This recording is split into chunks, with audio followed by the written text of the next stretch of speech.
Hello everyone, welcome to Samarth class. Friends, इस video में मैं आपके साथ शेयर करूंगी लाइब्रेरी विजिट फाइल को।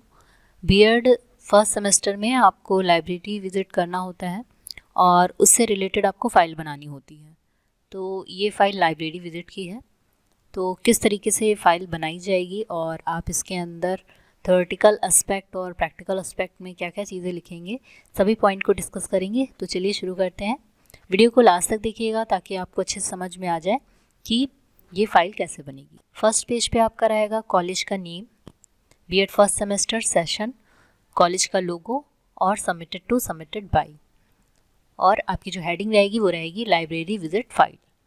तो फर्स्ट पेज आप ये लिखेंगे। इसके बाद आपका नेक्स्ट पेज रहेगा इंडेक्स। इंडेक्स में जो भी आपने फाइल में अंदर लिखा हुआ है उसी को आपको पॉइंट वाइज टॉपिक में लिखना है।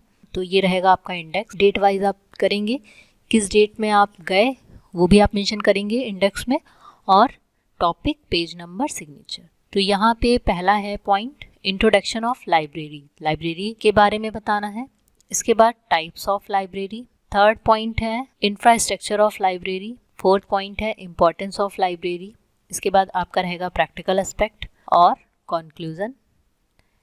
इसके बाद आपका रहेगा एजुकेशनल इम्प्लीकेशन। तो यहाँ पे आपको बताना है कि लाइब्रेरी क्या होती है, इसके टाइप्स क्या हैं, कैसा होता है इंफ्रास्ट्रक्चर लाइब्रेरी का, इसकी इम्पोर्टेंस क्या है, क्या नीड है। और उसके बाद आप जिस डेट में लाइब्रेरी विज़िट किए हैं वहाँ की जो लाइब्रेरी है उसके बारे में आपको बताना है। फिर कंक्लूज़न, और फिर एजुकेशनल इम्प्लीकेशन क्या है, बीएड में क्यों इसे रखा गया है और इसकी क्या इम्पोर्टेंस है, इसको आपको लिखना है। बिब्लियोग्राफी कि आपने ये चीज़ें जो लिखी हैं वो उसको कहाँ से आपने लिखा है, कहाँ से आपने हेल्प ली है। तो ये आपका रहेगा। ऐसे पिक्चर भी लगा सकते हैं, फ़ोटोज़ वगैरह। ये आपका रहेगा फ़ोटोज़ लाइब्रेरी की। तो ये है व्यू ऑफ लाइब्रेरी।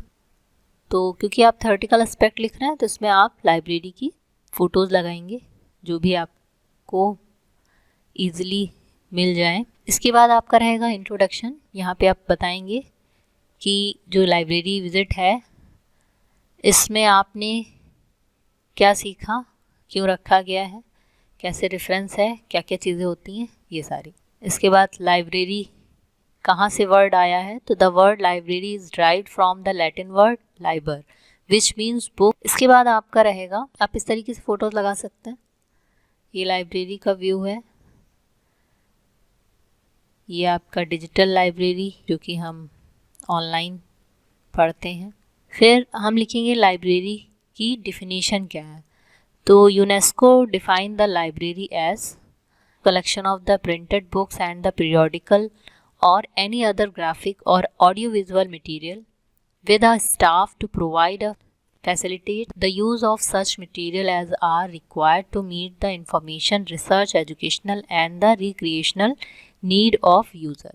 तो ये यूनेस्को के थ्रू ये डिफ़ाइन किया गया है कि लाइब्रेरी क्या होती है। इसी तरह अमेरिकन लाइब्रेरी एसोसिएशन ने भी बताया है कि क्या है लाइब्रेरी। तो लाइब्रेरी इंफॉर्मेशन देती है। तो library is a collection of the material organised to provide physical, bibliographical and the intellectual access to group with the staff that is trained to provide a service and program related to the information need of target group। तो ये American library association ने library के बारे में बताया। इसके बाद आप व्यू ऑफ एकेडमिक लाइब्रेरी को आप यहाँ पे फोटो लगा सकते हैं। इसके बाद आपका रहेगा टाइप्स ऑफ लाइब्रेरी। तो यहाँ पे टाइप्स ऑफ लाइब्रेरी के बारे में आपको लिखना है। तो सबसे पहले जो आपका टाइप है वो है academic libraries. Academic libraries are generally located on a college and university campus. तो ये आपका एकेडमिक लाइब्रेरी है जो कि कॉलेज और स्कूल वगैरह में होती है। उसी से रिलेटेड जो बुक्स होती हैं, जो आपका सिलेबस होता है वही बुक्स वहाँ पे होती है। कुछ रेफरेंस बुकेज भी होती हैं, गाइड्स वगैरह होती हैं। तो ये आपका एकेडमिक लाइब्रेरी, और वहाँ पे स्पेस होता है पढ़ने के लिए। ये सारी चीज़ें आप यहाँ पे लिखेंगे। फिर चिल्ड्रन लाइब्रेरी है तो जहाँ पे बच्चों के लिए लाइब्रेरी हो। पब्लिक लाइब्रेरी, तो इसके बारे में भी हम लिखेंगे। तो चिल्ड्रन लाइब्रेरी क्या है, जहाँ पे स्पेशल कलेक्शन हो बुक्स का जो कि छोटे बच्चों के लिए हो, और एक सेपरेट रूम हो जहाँ वहाँ पे बच्चे आसानी से आराम से पढ़ सकें, स्टोरी टेलिंग कर सकें और उनको जो लाइब्रेरियन है उनके थ्रू भी इंफॉर्मेशन मिले। तो यहाँ पे छोटे बच्चों को लिटरेसी स्किल या रीडिंग स्किल को डेवलप किया जाता है, जो कि इम्पॉर्टेंट है। इसके बाद आपका रहेगा पब्लिक लाइब्रेरीज़। तो पब्लिक लाइब्रेरी जो होती हैं कम्युनिटी के लिए होती हैं, जिनका साइज़ और टाइप डिफरेंट होता है। लोकल पब्लिक जो लाइब्रेरी होती हैं वो कहीं पे भी बनाई जा सकती हैं और वहाँ पे कम्युनिटी से रिलेटेड जो भी ज़रूरतें हैं उससे रिलेटेड बुक्स वगैरह होती हैं जो यूज़फुल होती हैं पब्लिक में। फिर आता है आपका special library, national library of India, जो कि कोलकाता में है। ये उसकी भी पिक्चर लगाई गई है यहाँ पे। तो जो स्पेशल लाइब्रेरी होती है वो यूनिक अपॉर्चुनिटी देती हैं किसी भी वर्क को करने के लिए।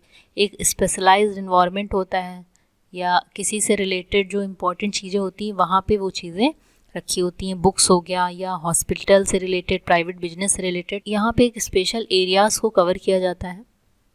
तो आप ये लिखेंगे। इसके बाद आपका नेशनल लाइब्रेरी है। नेशनल लाइब्रेरी कहाँ पे है? तो ये कोलकाता में है और यहाँ पे भी आप बताएंगे कि किस तरीके की बुक्स वगैरह हैं। फिर आप डिजिटल लाइब्रेरी के बारे में भी लिख सकते हैं यहाँ पे और रेफरेंस लाइब्रेरी के बारे में भी। जो डिजिटल लाइब्रेरी है वो डिजिटल रिसोर्सेज के थ्रू अवेलेबल है, तो ये हम डिजिटल लाइब्रेरी के बारे में लिखेंगे। उसके बाद रेफरेंस लाइब्रेरी क्या होती है, तो ये आपकी हेडिंग रहेगी। इसके बाद आप academic library, reference library, national library, children library, ये सभी चीज़ की फ़ोटोज़ लगा सकते। इसके बाद आप लिखेंगे इंफ्रास्ट्रक्चर ऑफ लाइब्रेरी। तो इंफ्रास्ट्रक्चर कैसा होता है, तो ये आपको लिखना है कि जो इंफ्रास्ट्रक्चर होता है तो काफ़ी वाइड एरिया में होता है और ओपन एरिया होता है, डोर वगैरह अच्छे से लगे होते हैं, डेस्क और चेयर की पूरी व्यवस्था होती है और वहाँ पे ताकि अच्छे से लोग रीड कर पाएँ, स्टडी कर पाएँ। तो ये सारी चीज़ें आपको इसमें लिखनी है।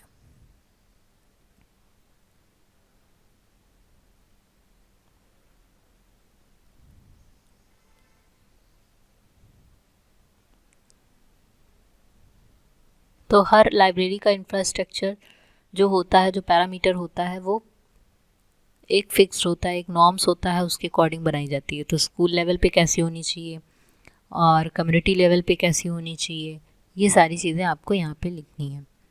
फ़ोटो लगा सकते हैं। लाइब्रेरी विज़िट आप करने गए हैं तो जिस भी लाइब्रेरी में आप जाएंगे वहाँ की फ़ोटोज़ ले लेंगे, फ़ोटो लगा लेंगे। इसके बाद आपकी हेडिंग रहेगी इम्पॉर्टेंस ऑफ लाइब्रेरी। तो यहाँ पे आप लाइब्रेरी की इम्पॉर्टेंस बताएंगे, क्या महत्व है इसका। जो लाइब्रेरी का मेन पर्पस है कि नॉलेज को गेन करना, इंटरेस्ट लेवल को बढ़ाना। इसके अलावा जो लोग गरीब हैं या फिर जो भी छात्र हैं जो और ज़्यादा पढ़ना चाहते हैं और उनके पास बुक्स नहीं है, तो वो लाइब्रेरी से बुक्स को इशू करा के वहाँ पढ़ सकते हैं, वहाँ जाके पढ़ सकते हैं, अपनी नॉलेज को बढ़ा सकते हैं। या बहुत से लोग ऐसे भी होते हैं जो डेली वे में मैगज़ीन्स हो गई या बुक्स पढ़ना पसंद करते हैं, तो ये उनके लिए एक इंटरटेनमेंट का भी साधन है। तो कुछ लोगों को पढ़ना बहुत अच्छा लगता है। रीडिंग स्किल को डेवलप करने के लिए लाइब्रेरी बहुत ही अच्छी है। और नेशनल और इंटरनेशनल लेवल पे जो भी चीज़ें हो रही हैं, जो भी एक्टिविटीज़ हो रही हैं, जो इन्वेंशन हो रहे हैं, उनके बारे में भी जानकारियाँ मिलती हैं। तो ये एक इन्फॉर्मेशन भी देती है। तो इन्फॉर्मेशन को लेने के लिए भी लाइब्रेरी बहुत अच्छा सोर्स है, क्योंकि वहाँ पे जाके हमें हर तरीके से मैगज़ीन, न्यूज़पेपर, बुक्स और अलग अलग राइटर्स की जो बुक्स होती हैं उसका जो कंटेंट होता है वो सभी चीज़ एक जगह पे मिल जाती है। और लाइब्रेरी में आप जाके शांतिपूर्वक पढ़ सकते हैं, क्योंकि लाइब्रेरी का जो इन्वायरमेंट होता है वो बहुत ही पीसफुल होता है और वहाँ पे पढ़ना बहुत ही अच्छा लगता है। लाइब्रेरी जो होती है वो एक इम्पॉर्टेंट सोर्स है इंफॉर्मेशन का। बहुत से लोग बहुत सी बुक्स नहीं ख़रीद पाते हैं, तो उनके लिए भी एक हेल्प होती है। वहाँ पे इतना कंटेंट होता है कि जो स्टूडेंट इंटरेस्टेड है पढ़ने में उनको बहुत फ़ायदा होता है, क्योंकि वो जैसे एक बुक से वो सेटिस्फाई नहीं हो पाए तो वो और बुक्स को पढ़ सकते हैं। तो लाइब्रेरी उनकी जो नीड होती है उसको भी फुलफिल करती है। मेनली अगर लाइब्रेरी का अगर ऑब्जेक्टिव देखें, जो पर्पस है वो ये है कि बच्चों को बुक प्रोवाइड कराना ताकि वो इन्फॉर्मेशन को गेन कर सके, अपनी नॉलेज को बढ़ा सके। और यहाँ पे जो बुक्स, ऐसी बुक्स भी होती हैं जो कि नॉर्मल आपको मार्केट में नहीं होती, तो उन बुक्स को भी पढ़ने का एक अपॉर्चुनिटी मिल जाती है, आप उनको भी पढ़ सकते हैं। नोट्स बनाने में बहुत हेल्पफुल हैं, तो अगर कई बुक्स से अगर हम नोट्स बनाएं तो हमारा जो कंटेंट होगा, जो चीज़ें हम पढ़ रहे हैं वो बहुत ज़्यादा क्लियर होगा उस टॉपिक को लेके। और एक ही बुक से रिलेटेड कई बुक्स होती। इन्वायरमेंट जो है बहुत शांत होता है, तो वहाँ पढ़ना ईजी होता है, जो पढ़ते हैं वो वहाँ पे कोई डिस्टर्बेंस नहीं होता। और जो बहुत अच्छी बुक्स होती हैं उनको भी आसानी से वहाँ पे पढ़ा जा सकता। तो इस तरीके से लाइब्रेरी बहुत ही इम्पॉर्टेंट होती है और इसका इम्पॉर्टेंट रोल है एजुकेशन में। हर एक स्कूल कॉलेज में एक लाइब्रेरी होनी चाहिए, भले ही वो छोटी क्यों ना हो। तो यहाँ पे आप इम्पॉर्टेंस ऑफ लाइब्रेरी में ये चीज़ें लिखें।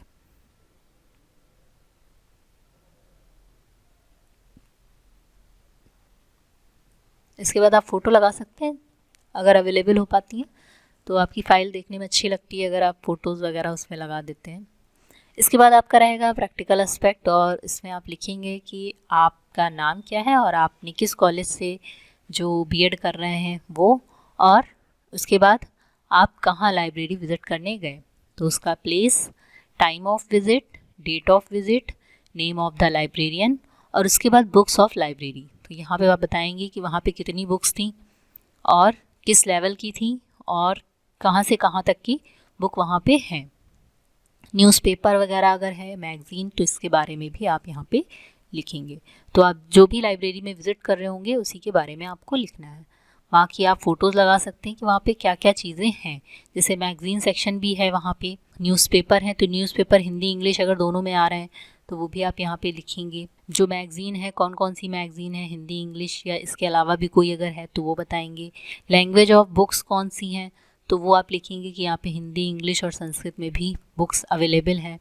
मैगज़ीन जो हैं वो कौन कौन सी हैं, तो केमिस्ट्री टुडे, बायोलॉजी टुडे, तो इस टाइप की जो मैगज़ीन्स आती हैं अगर वो वहाँ पे अवेलेबल हैं तो वो आपको लिखना है। इसके बाद आपका रहेगा न्यूज़पेपर। तो न्यूज़पेपर सेक्शन में आप बताएंगे कौन कौन से न्यूज़पेपर आ रहे हैं, हिंदी के कौन से, इंग्लिश में कौन से हैं, इनको आपको लिखना है।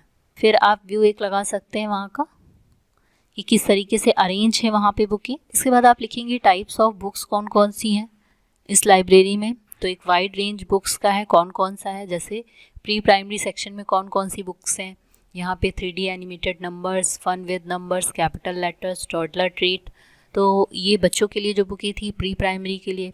इसी तरह प्राइमरी सेक्शन के लिए कौन कौन सी बुक्स हैं वो भी आप यहाँ पे मेंशन करेंगे। तो यहाँ पे प्राइमरी में primary school grammar, skill of English and creativity writing, adventure, primary mathematics, word around me, science word, Hindi में स्वर अक्षर ज्ञान, स्वर ज्ञान, स्टोरी बुक्स और नॉवेल्स भी हैं। इसके बाद आप वहाँ का जो फ़ोटोज़ हैं वो लगा सकते हैं कि जो आप बता रहे हैं अगर उसका एक फ़ोटो मिल जाता है तो आपकी फ़ाइल और अच्छी लगती है। तो यहाँ पे आप फ़ोटो लगाएंगे। इसके बाद मैप वगैरह अगर हैं वहाँ पे तो वो भी आप यहाँ पे लिखेंगे। फिर सेकेंडरी सेक्शन में कौन कौन सी बुक्स हैं, तो NCERT की जो बुक्स हैं वो सभी अवेलेबल हैं यहाँ पे। सभी बुक्स के नेम आप यहाँ पे लिख सकते हैं या इन जनरल आप बता सकते हैं कि कौन कौन सी बुक्स हैं। तो यहाँ पे history, geography, physics, chemistry, math सभी बुक्स हैं, नॉवेल वगैरह भी हैं, तो ये आपका रहेगा। इसके बाद आप सिटिंग अरेंजमेंट किस टाइप से है लाइब्रेरी में, जो ऑफिस वर्क है वो कैसा है, तो ये कंप्लीट व्यू आप यहाँ पे फ़ोटो लगाएंगे। इसके बाद इसी चीज़ को आपको लिखना भी है कि सिटिंग अरेंजमेंट कैसा है। तो अप्रॉक्स यहाँ पे 60 स्टूडेंट एक साथ पढ़ सकते हैं, बुक्स टोटल कितनी है वो, और इन्वायरमेंट कैसा है।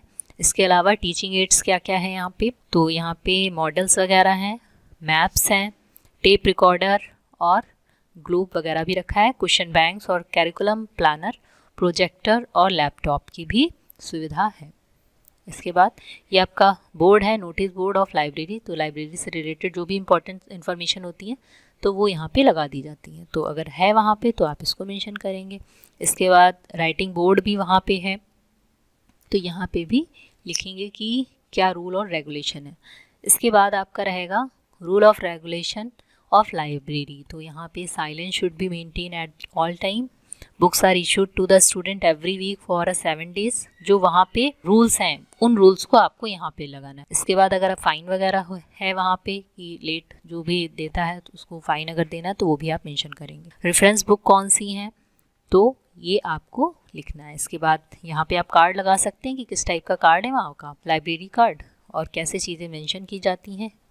इसके बाद लाइब्रेरी कार्ड के बारे में लिखेंगे कि यहाँ पे क्या क्या चीज़ें थी, तो call number, accession number, author, title, publisher. इसके बाद डेट इशूड और डेट रिटर्न और साइन। तो इस तरीके से रिकॉर्ड ऑफ फाइल्स है, रिकॉर्ड जो रखा जाता है क्लास वाइज, तो ये आपका इस तरीके से आप फ़ोटो लगाएंगे। इसके बाद लाइब्रेरी रिकॉर्ड फाइल क्यों इम्पोर्टेंस है और क्या क्या इसमें लिखना रहता है, इस चीज़ को आप यहाँ पे लिखेंगे।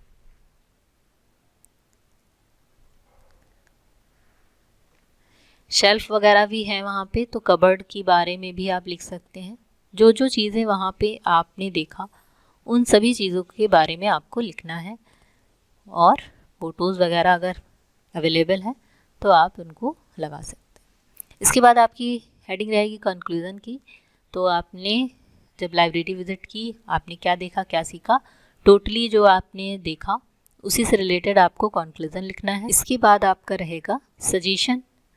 तो जो सजेशन है वो अगर आपने कुछ देना चाहें तो आप सजेशन भी दे सकते हैं। फिर इसके बाद आपकी हेडिंग रहेगी educational implication for teachers for student. तो टीचर्स के लिए किस तरीके से वर्क करती है, तो एक टीचिंग एड की तरह वर्क करती है और एकेडमिक और रेफरेंस बुक को भी प्रोवाइड करती है। फिर इसके बाद आपका रहेगा फॉर स्टूडेंट। तो स्टूडेंट बुक्स को वहाँ से इशू करा के अपनी रीडिंग स्किल को डेवलप कर सकते हैं, नॉलेज को इम्प्रूव कर सकते हैं, इन्फॉर्मेशन गेन कर सकते हैं, तो और पर्सनालिटी डेवलपमेंट भी कर सकते हैं। तो ये चीज़ें आपकी, तो आई होप आपको समझ में आया होगा किस तरीके से ये फाइल बनेगी। वीडियो पसंद आए तो इसे लाइक, शेयर और चैनल को सब्सक्राइब करना बिल्कुल भी मत भूलिएगा। Thank you so much. मिलते हैं नेक्स्ट वीडियो में।